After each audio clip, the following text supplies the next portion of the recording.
എല്ലാവർക്കും നമസ്കാരം. എല്ലാവരും കാത്തിരുന്ന കേരള പോലീസ് കോൺസ്റ്റബിൾ തസ്തികയിലേക്കുള്ള പുതിയ നോട്ടിഫിക്കേഷൻ പ്രസിദ്ധീകരിക്കാൻ പോവുകയാണ്. തിരുവനന്തപുരം 11/11/2024 നവംബർ 11 ചേർന്ന കമ്മീഷൻ യോഗ തീരുമാനം താഴെ പറയുന്ന 34 കാറ്റഗറിയിലേക്ക് വിജ്ഞാപനം പ്രസിദ്ധീകരിക്കാൻ പോവുകയാണ്. ഇതിൽ കേരള പോലീസ് കോൺസ്റ്റബിൾ തസ്തികയിലേക്കുള്ള നോട്ടിഫിക്കേഷനുണ്ട്. ഇപ്പോൾ നമുക്ക് നോട്ടിഫിക്കേഷൻ ഡീറ്റെയിൽസ് നോക്കാം.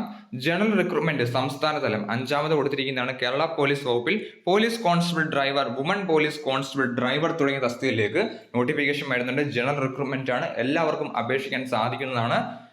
മെയിൽസിനും ഫീമെയിൽസിനും അപേക്ഷിക്കാൻ സാധിക്കുന്നതാണ്. കോൺസ്റ്റബിൾ ഡ്രൈവർ തസ്തികയിലേക്കാണ് നോട്ടിഫിക്കേഷൻ വരാൻ പോകുന്നത്. +2 ക്വാളിഫിക്കേഷൻ പ്ലസ് ഡ്രൈവിംഗ് ലൈസൻസ് ആണ് ക്വാളിഫിക്കേഷൻ ആയിട്ട് ചോദിച്ചിരിക്കുന്നത്. സോ ഇത് കൂടാതെ വരുന്ന നോട്ടിഫിക്കേഷൻസ് നമുക്ക് ഏതൊക്കെയാണെന്ന് നോക്കാം.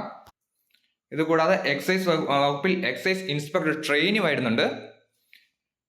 അതുപോലെ കേരള പോലീസ് വകുപ്പിൽ വുമൺ പോലീസ് കോൺസ്റ്റബിൾ തസ്തിക, വുമൺ പോലീസ് ബറ്റാലിയനിലേക്ക് നോട്ടിഫിക്കേഷൻ വരുന്നുണ്ട്. Kerala forest development cooperative limited field officer തസ്തികയിലേക്കുള്ള നോട്ടിഫിക്കേഷൻ വരുന്നുണ്ട്. സോ ഒരുപാട് നോട്ടിഫിക്കേഷൻസ് ഇപ്പോൾ പ്രസിദ്ധീകരിക്കാൻ പോവുകയാണ്. 34 കാറ്റഗറിയിലേക്കാണ് നോട്ടിഫിക്കേഷൻ വരുന്നത്.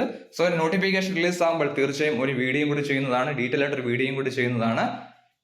സോ വീഡിയോ ഉപകാരപ്പെട്ടെങ്കിൽ മറക്കരുത്. അതുപോലെ ഇതിന് സംശയം ഉണ്ടെങ്കിൽ തീർച്ചയായും കമന്റ് ചെയ്യാം. Army, navy, air force, Kerala PSC അതുപോലെ ഗവൺമെന്റ് ജോലി നോക്കുന്നുണ്ടെങ്കിൽ ചാനൽ സബ്സ്ക്രൈബ് ചെയ്ത് ഡെയിലി അപ്ഡേറ്റ്സ് ലഭിക്കുന്നതാണ്. Thanks for this video. Vande Mataram.